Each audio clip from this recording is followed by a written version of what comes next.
I get asked a lot, what happens if you break down? This is it. And welcome to my life on the road. In this episode, I Can't Catch a Break, featuring the dreaded knock, changing parts in the parts store parking lot, and another night at the mechanic. Well, hello from outside the parts store here in Port Angeles, Washington. I got my doghouse off and a spark plug out. I was just checking on that to see if it could tell me anything helpful to deal with this problem I'm been having with my van. If you watched the last video, you'll know I got a new fuel pump and fuel filter, and my van was working great. And then what I didn't share is that right after I got to Washington, my van started having issues. Just like coming, like after I got cleared through customs, started having throttle lag. So I was looking into things and doing some research and checking on my van. I was missing some oil, so I changed the PCV valve a couple days ago in the Costco parking lot. And that seemed to fix everything. My van worked perfect the rest of that day, all day yesterday. It worked completely fine, and then got out this morning and its truck is throwing a tantrum.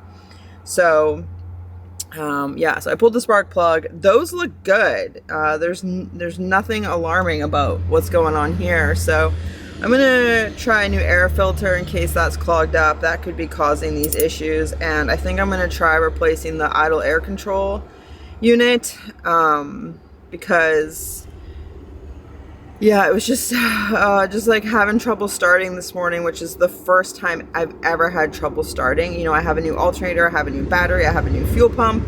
So it's not that, it's not the spark plugs. It's been only 10 months since I've done a tune-up, so it's unlikely that it's the wires or distributor cap. You know, I don't think it's a spark issue. I think it has something to do with air or fuel system. So yeah, I had a good talk with my dad about diagnosing my van, and he kind of came to the same conclusion I had come to, which is good.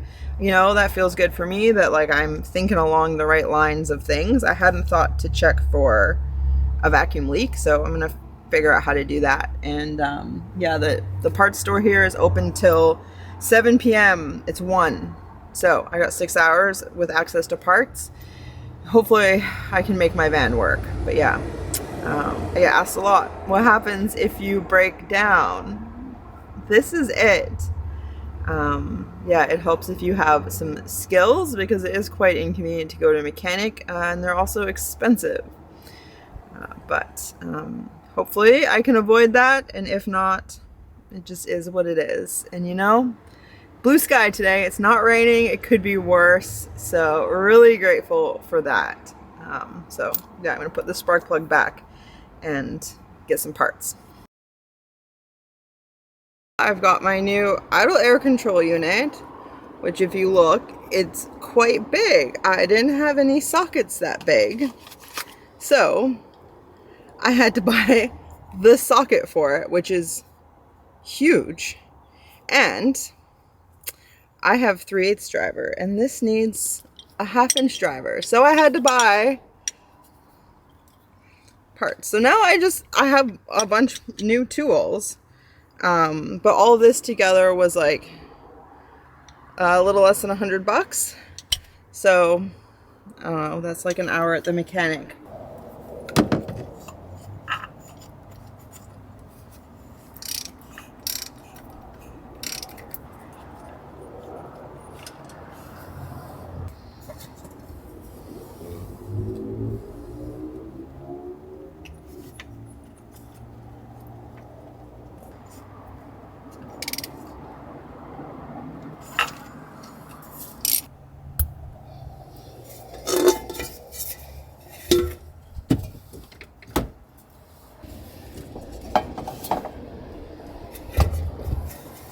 Alright, that was a really easy swap. I'm gonna fire up the engine. I'm pretty confident that it'll work. So yeah, let's see. I don't know. Here goes nothing.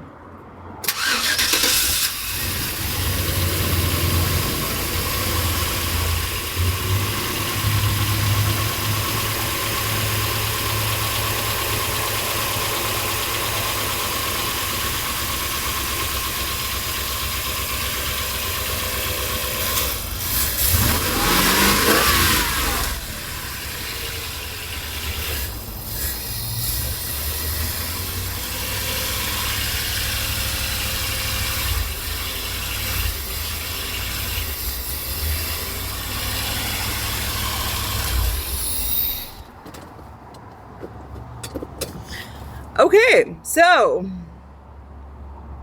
there's an issue with the throttle. I checked all the vacuum lines and there's like no visible damage, and so I was phoning around to a bunch of shops and with not much luck, although I have learned that when they're busy they're just booking a few days out as opposed to Squamish, which is minimum 2 weeks. But I just called this shop and they pick up the phone, they introduce themselves, and I say, hi, I think his name was Mike. I was like, I'm Amanda, I live in my van, I'm wondering if you can help me. And he's like, yeah, and if we can't get it done today, you can stay in the lot, we have power and water. He was like kind of laughing at me, like the change of the tone of my voice, like I feel like I could cry. I'm so happy. Like I've never had a mechanic shop be like, yeah, you can just stay here, it's no problem, we have amenities. Like, what? So I just have to make it 1.1 miles. I am at the mechanic now. It was extremely nerve-wracking driving down here. My van stopped twice. Thankfully restarted, but yeah, I just like to stop at a stop light and then go, and as soon as I hit the gas, it would just turn off.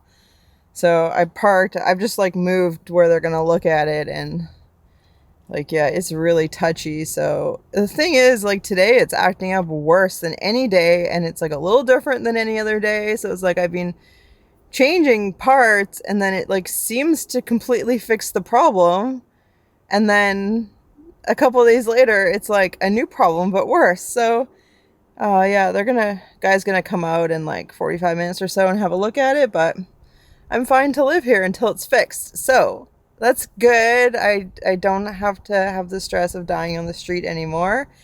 And you know, that's a big thing about living in a van, is that when stuff breaks down, ideally you find a mechanic that is understanding that you live in your van and will let you just live in the shop yard.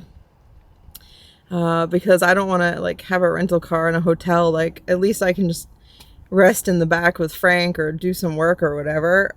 Definitely got a headache worse the past couple hours, and I'm having some weird issues with this ear that like started the first time I walked into Napa. So that's a little weird. But yeah,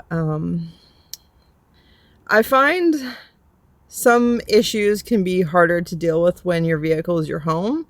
But if you keep a pretty open schedule, then it's easier to deal with it. Like, I'm not worried about making it to work tomorrow. Like, I don't have a time and a date in the immediate future where I need to be somewhere. So I'm pretty confident that this will be fixed before I meet up with my friend Holly. And yeah, just like the fuller you cram your schedule and the more things you have booked, the more stressful breakdowns are, whether you live in a van or not. So my whole thing about living in a van is to try to keep schedule open, so when stuff goes wrong, I can deal with it. And I'm really grateful to be in town, although the views aren't as good as when I broke down in Canmore or in Squamish, but you know, that doesn't really matter. So I'm in town. It's great that this didn't happen like out on some beach along the Washington coast. So I'm just gonna hang out with Frank, take some ibuprofen, and wait to see what we can figure out here.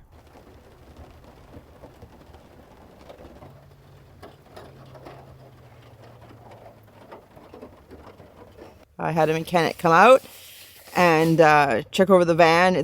I love being able to be there with them and ask questions and be part of that process. But unfortunately, it is an expensive fix. It is fuel injectors. I have two new fuel injectors, throttle body rebuild. You got to replace all the seals and gaskets and stuff, and the throttle position sensor, something like that. So yeah, that's going to be like over $1,200 US, which in Canadian is like, I mean, add 40% to that. So I don't know, like $1,700. Like, it's a lot. But it is something we've never done on my van. I'm coming up on almost 8 years with this van, and I've never worked on the like throttle system, like, ever. And I don't know, like, if it ever got any work before. So it's totally possible these are the original fuel injectors. So I don't begrudge that. And, you know, I tried troubleshooting and doing what I could myself. This is definitely something that is a little bit beyond my scope. I'm sure if I had more time, I could figure, and a place to work, like, I could get through this myself, but, like, I can't. I'm on the road in a foreign country. So yeah, they're gonna do it first thing in the morning, 8 a.m. So that's really good. Honestly, really, really good. It's just like the shop rate is the same as in Canada, but like my Canadian dollar is not as strong. So it just like makes it feel really expensive. Hopefully this is in fact the issue. If it's not the issue, I'll at least have a rebuilt throttle body and new fuel injectors. So that's not like the worst thing, because that just rules that out, and it just puts off when that could become an issue. So yeah, that's my update. So I'll see you tomorrow and let you know if I'm fixed or not. Frankie, I got you a big toy. What is this? Rawr. Rawr. And there's so many squeakers, bud. Look at all the feet squeak. Yeah, look at that. This camera angle makes it look almost as big as you. Thank you for being such a patient boy while we go to the mechanic and stuff. It's the biggest toy you've ever had.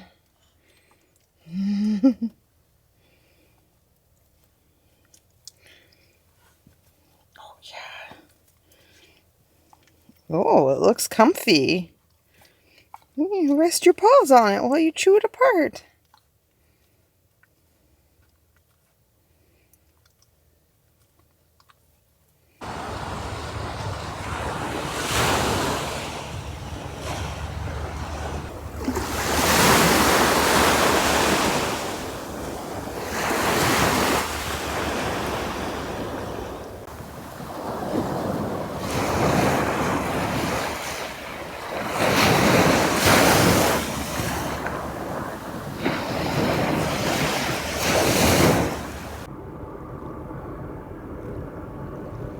I had not the best sleep last night outside the mechanic, but they got on it first thing this morning. By 10:30 I was rolling out of there, and they had done it an hour faster than quoted. So it was good to save a bit of money, but it was still over 1,000 USD. But what I did is I left there and I drove to the Olympic National Park Visitors Center, and I just hung out there for the day. I let my van cool all the way down, did some work. I wanted to let it cool down so I could fire it up from cold and see how it runs, and then drive around town. So I drove out here and it did good, and it's cooling down now. It should be cool by the time I go, and then fire it up, drive back across town, find somewhere close to town to camp tonight, and then if it fires up good and runs good in the morning when I go get coffee and stuff, then I'm gonna leave town and go on my adventure finally. So yeah, I mean, it seems fixed. Everything that was going on yesterday is not happening. It's running well, it's starting well. It's just that the past couple weeks have been kind of touch and go, like just fix something, it's good for a couple days, and then it seems to break, fix something else. And so I've just kind of like lost faith in truck a little bit, so it'll just take some time to repair that. So my van is not fixed. It's not necessarily broken, but it's just not running how I want it to. The thing is when it's warmed up, it runs amazing. It runs great. It sounds perfect. I swear it runs better than it has anytime I can remember. It's amazing. But when it's cold, it does not run great. It starts just fine, but it idles really, really, really low. And when I went to leave the beach here, it was idling really low. And when I put it in gear, it just turned off. So that was a knockdown in the regaining trust. And so I didn't want to go out to the woods for boondocking. I didn't want to drive out to the national park campground. I just didn't want to risk there being an issue somewhere where I couldn't at least walk to get parts, because I obviously needed to continue to work on things. And I also didn't feel safe staying in town. And so I had seen this parking lot at the start of the Hurricane Ridge Road. Not even a parking lot, just like a wide pullout. And so I was like, you know what, I'll stay there. Like it's out of town, like it's surrounded by trees, and I can walk into town if I need to. And so I went and I parked out there, and I spent some time tinkering on my van and just like testing different things and trying to figure stuff out. I run some tests to cause the check engine light to come on, just to confirm that that light does work, because I hadn't been having the check engine light come on.